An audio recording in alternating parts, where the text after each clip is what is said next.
The parable of the Good Samaritan is the foundation of Catholic social teachings. The central premise of Catholic social doctrines is that every human being is made in the image of God and possess infinite non-negotiable values. The Samaritan recognizes a fellow human bearer of dignity.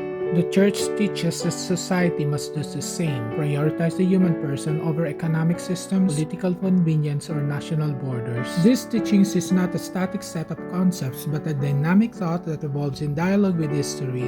It arises from the Church missions to walk with humanity, respecting the autonomy of civil entities but offering the gospel as a criterion of justice.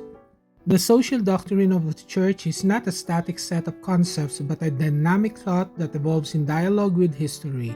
It arises from the Church mission to walk with humanity, respecting the autonomy of civil entities but offering the gospel as a criterion of justice. From Pope Leo XIII defense of workers to Pius XI principle of subsidiarity up to the global attention of St. John XXIII. At the turning point of the Second Vatican Council, it proposes the method of listening to the signs of the times, making dialogue with the human sciences an integral part of the Church mission. John Paul II emphasizes the dignity of work, Benedict XVI emphasizes charity and truth, and Pope Francis emphasizes fraternity and integral ecology, combining care for our common home and the preferential option for the poor.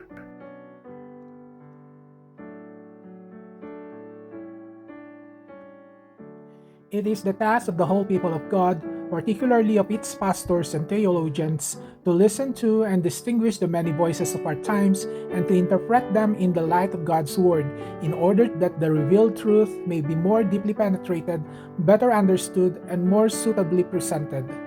Listening to the many voices is no mere sociological exercise, but instead requires spiritual discernment. Guided by the Spirit, the people of God comes to recognize in cultural and social transformations the sign of Christ's presence or the aberration of His presence. But the Church has no monopoly of truth, as the encyclical asserted. The truth of the gospel is not imposed from above but grows over time within the concrete interweaving of lives, communities, and cultures. The truth is revealed by listening and dialogue with communities and drawing concrete insight from experts in the social sciences.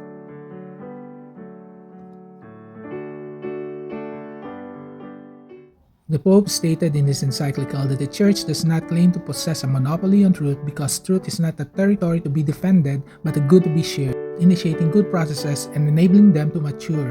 In this way, the truth of the gospel is not imposed from above but grows over time within the concrete interweaving of lives, communities, and cultures. This is not a truth that fears diversity but instead welcomes and guides it. It does not eliminate conflicts but transforms them, reuniting that which history tends to scatter.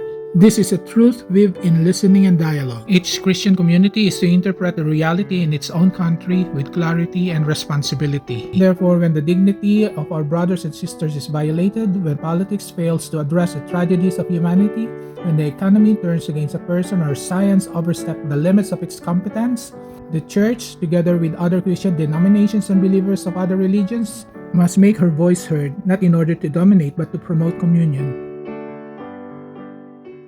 Pope Francis provided a first significant systematic treatment of the environmental crisis in his encyclical Laudato Si, where he asserted that this crisis is not an isolated issue, but rather the ecological aspect of current socio-economic crisis. His proposal for an integral ecology calls for the care of our common home with the preferential option for the poor, strongly affirming that the cry of the earth and the cry of the poor cannot be separated. There is an emerging paradigm that seeks to reduce everything to an object to be dominated.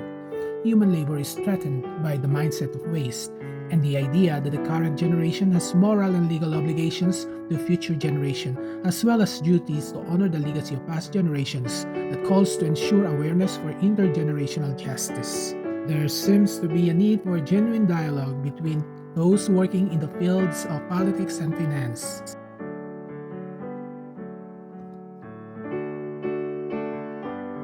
The first chapter of Magnifica, Humanitas demonstrated the dynamic character of papal social encyclicals, addressing historical questions in the light of the gospel, the revealed truth. In this regards, artificial intelligence too should not be considered as merely yet another theme to be studied or a crisis to be managed, but rather as a development that challenges the categories of social doctrine from within. calling for their further development in fidelity to the gospel. Social doctrines run the risk of being perceived as an undue interference in worldly matters or an external code of ethics imposed from above. In reality, it stems from a church that walks alongside humanity, recognizing the autonomy of earthly realities and the distinction between ecclesial and political communities. Indeed, it is for this reason that she strives to serve the common good. The church social doctrine is born from the encounter between the gospel and the questions of history, challenged by the science of the time, and draws nourishment from the contribution of science, culture, and human experience.